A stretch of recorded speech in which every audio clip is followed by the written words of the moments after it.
She was left after a raid, the orphan who hid like a deer, the prairie's silence. The Texas sun hung mercilessly over the charred remains of the Matthews homestead, casting long shadows across the prairie grass that swayed in the hot September wind of 1882. 12-year-old Annie Matthews crouched motionless among the tall buffalo grass, her small frame trembling not from the heat, but from the terror that had gripped her heart since dawn. The acrid smell of smoke still lingered in the air, mixing with the metallic scent of blood and the earthy aroma of disturbed soil. Annie's blue calico dress, once her Sunday best, was now torn and stained with dirt and tears. Her auburn hair, usually braided neatly by her mother's gentle hands, hung in tangled strands around her dirt-streaked face. She had been hiding for hours, moving only when the shadows shifted, her instincts sharp as any wild creature's. Every sound made her freeze: the distant cry of a hawk, the rustle of grass in the wind, the creak of burning timber settling into ash. Her stomach cramped with hunger, but fear kept her rooted to the spot.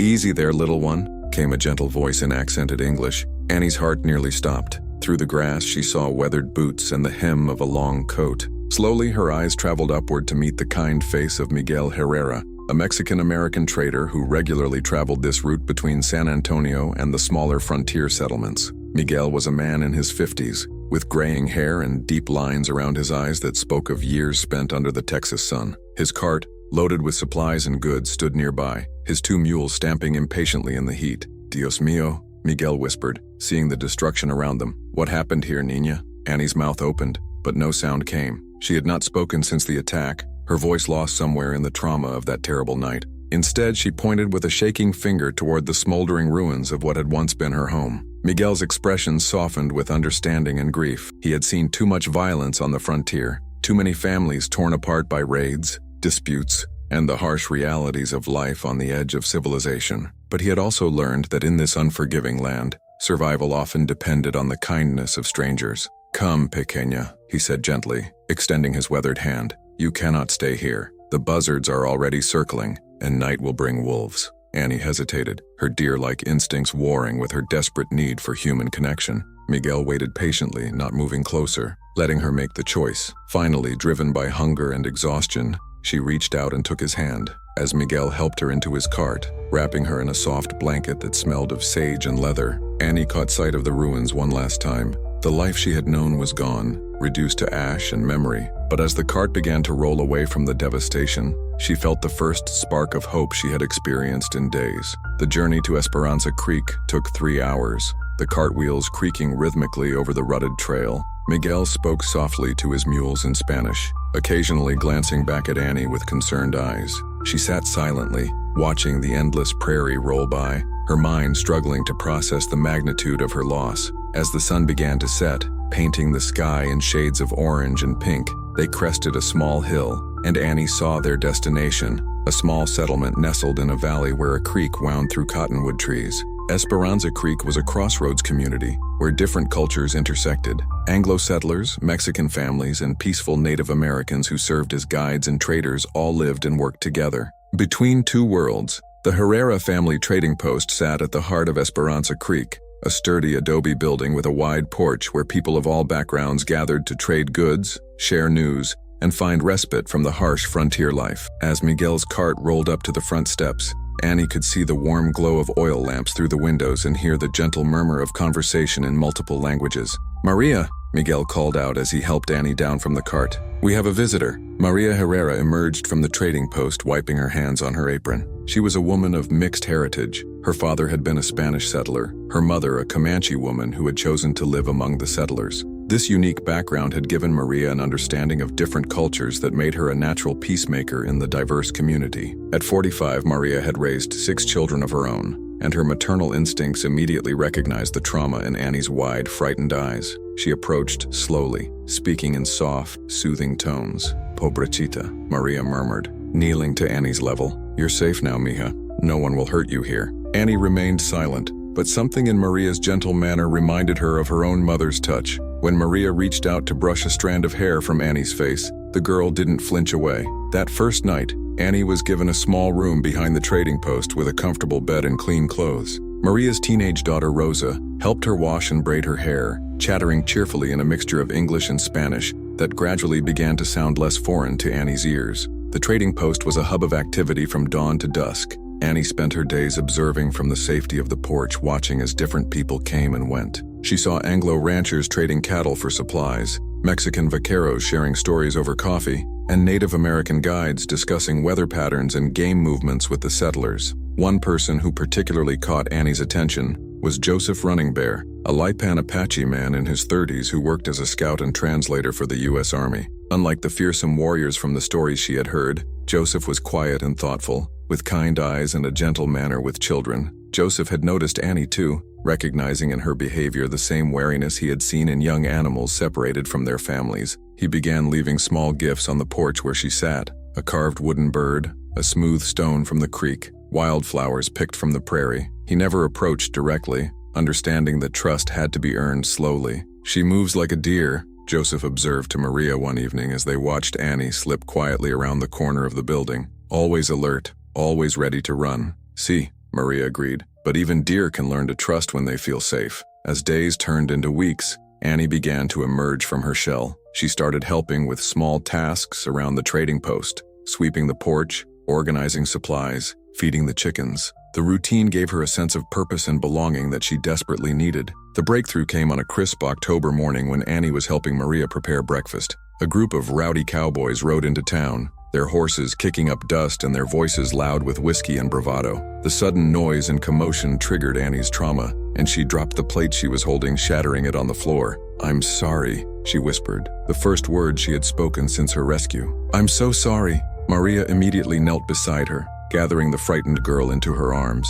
"No, mija, you have nothing to be sorry for, nothing at all." As Annie sobbed against Maria's shoulder, weeks of pent-up grief and fear poured out of her. Maria held her tightly, rocking gently and murmuring words of comfort in both English and Spanish. It was the beginning of Annie's true healing, finding her voice. With her voice returned, Annie began to truly integrate into the life of Esperanza Creek. She learned Spanish from the Herrera family, picked up basic Apache phrases from Joseph Running Bear, and discovered that the frontier was far more complex and diverse than she had ever imagined. Joseph became her unofficial teacher in the ways of the land. He showed her how to read the sky for weather signs, how to identify edible plants, and how to move quietly through the brush. These skills, combined with her natural wariness, made her an excellent student. "Your instincts are good," Joseph told her one afternoon as they sat by the creek, watching for fish. "You survived because you knew when to hide and when to be still. That's wisdom many adults never learn." Annie had grown comfortable with Joseph's presence.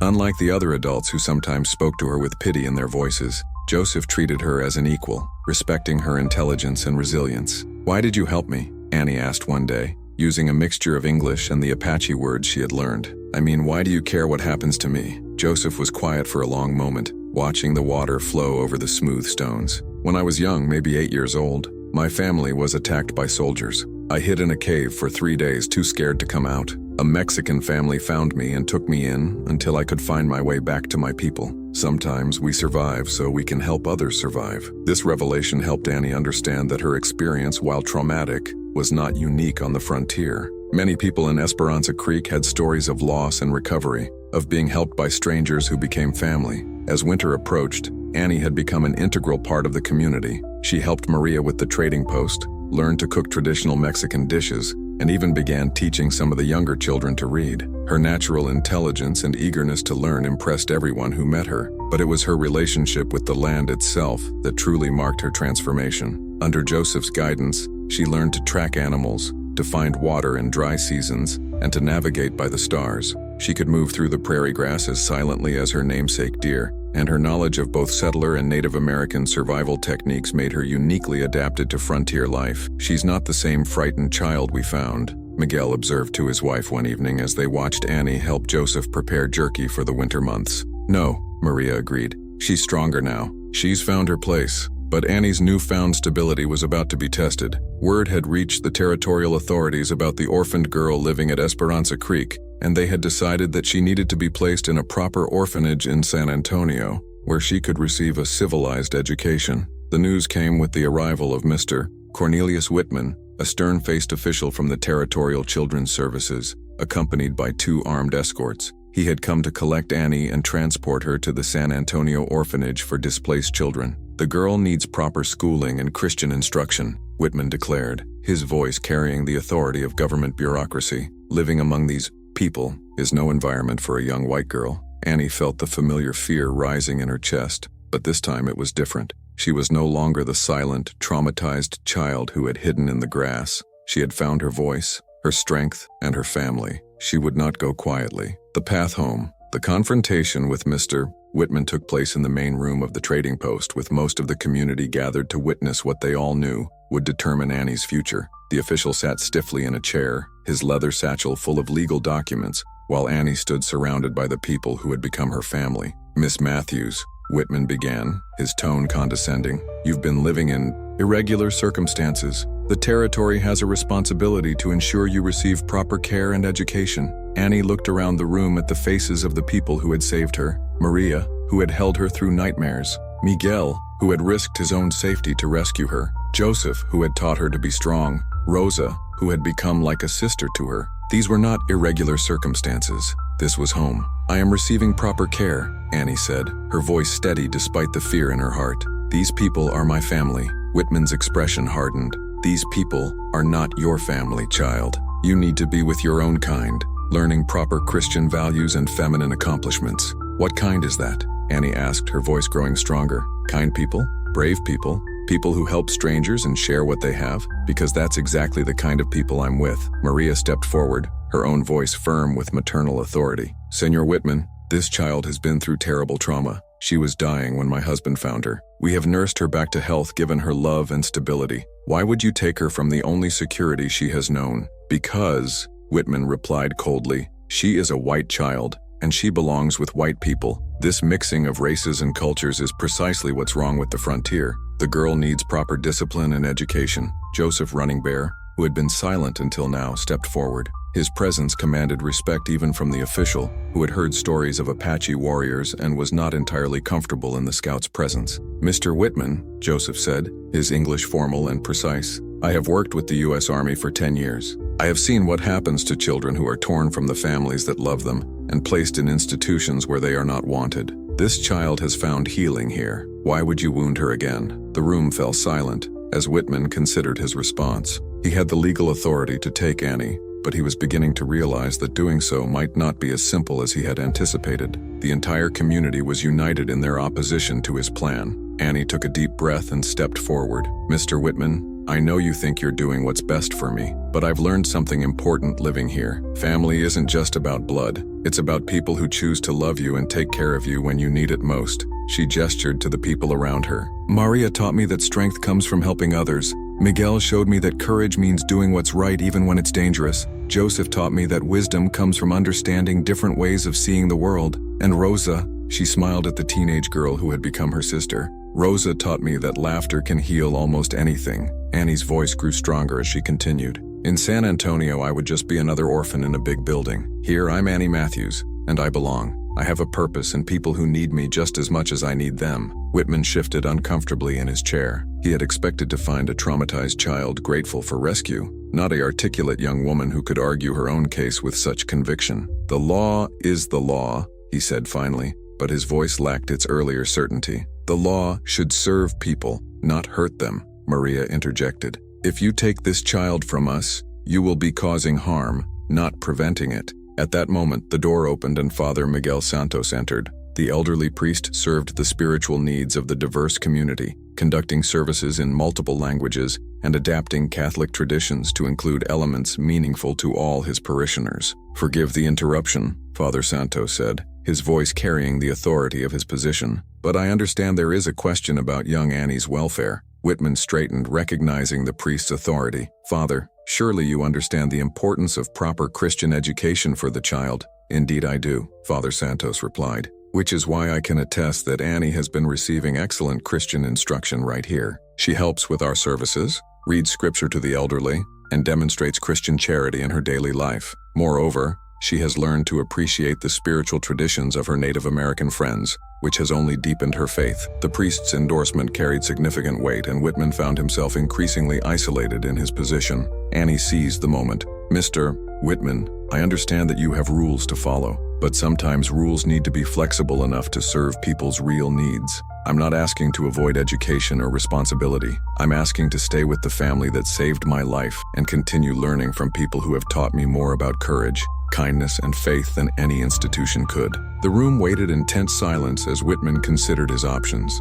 Finally, he sighed and began packing his documents back into his satchel. "I will need to file a report," he said reluctantly. "But given the unusual circumstances and the clear evidence of the child's well-being, I believe the territory can make an exception in this case. However," he added, looking directly at Annie, "you will need to continue your formal education. I'll arrange for books and materials to be sent from San Antonio." The room erupted in quiet celebration as Annie was embraced by her chosen family. She had found her voice, defended her home, and secured her future with the people who had given her a second chance at life. As the sun set over Esperanza Creek that evening, Annie sat on the porch of the trading post watching the stars emerge in the vast Texas sky. She thought about the frightened girl who had hidden in the prairie grass just months before and marveled at how much had changed. She was no longer the dear child who ran from every shadow. She had become Annie Matthews of Esperanza Creek, a young woman who belonged to a community that valued diversity, courage, and the bonds of chosen family. She had learned that home wasn't a place you were born,